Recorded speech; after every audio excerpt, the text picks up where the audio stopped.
Ушул Кыргызстанга келгенден бери сизди мындай таң калтырган, бир жагынан ойлондурган, мындай көйгөйлүү бир маселе барбы? Албетте бар. Мен ойлойм, биз кытайлык кыргыздар ошо чоң Кытай, ушунчалык көп эл, бүт Кытай эл арасында башка улуттардын арасында туруп, өзүбүз кыргыз тилибизди сүйлөп, өзүбүз кыргыз тилибизди сактап калдык.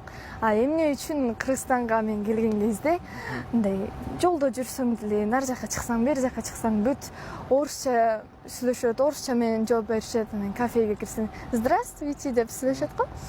Биз болсок саламатсызбы дейбиз. Анан ошол жагы аябай таң калтырышат. Биз Кытайда туруп ошо кыргызча сүйлөйбүз, кыргыз тилибизди сактап калганга аракет кылабыз.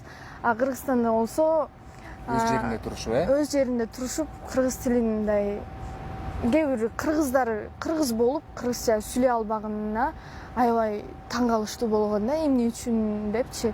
Анткени бул жакта кыргыз мектеп дагы бар. Анан кийин бүт баары көбүнчөсү кыргыз болуп бул жакта турабы. Бирок алар орусча сүйлөшөт. Анан кийин я не понимаю кыргызский деп ошондойду көрсөм бетине такка деп бергим келет да. Мындай өзүнчө кыргыз тилин өгөйлөтүп, кыргызча сүйлөсөң бул мындай мурунку замандагыдай түшүнгөн дагы биздин жарандарыбыз бар, сен мындай жапайсыңбы, айылдык эле кыргызча сүйлөйт, сен орусча билбейсиңби деп ошентишет да. Негизи менин оюмча биз кыргызбыз да, анан өз тилибизди сүйлөшүп бул уят эмес дегендейчи. Өз тилибизди сактап калышыбыз керек, өз элибизди сактап калышыбыз керек, жерибизди сактап калышыбыз керек дегендей.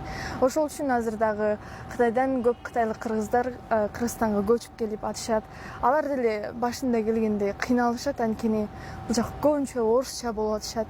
Биз деле аябай кыйналганбыз, анан кийин ошо кыргызча сүйлөсөңүздөр жакшы болмок, бизге оңоюраак болмок деп. Кытайдан келген кыргыздарга жеңилдирээк болмок, Ооба. Нокура кыргызча сүйлөсөк. Ооба. Мисалы, Кытайдан келген кыргыздар бир эле сөз орусча кошулуп кетсе, мисалы, уже деп койсок деле түшүнбөй калышы мүмкүн да, Ооба, башында келгенде ошондой болот.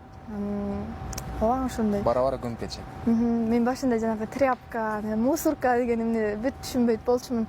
Анан акырындан үйрөнүп, жаттап ошенткем.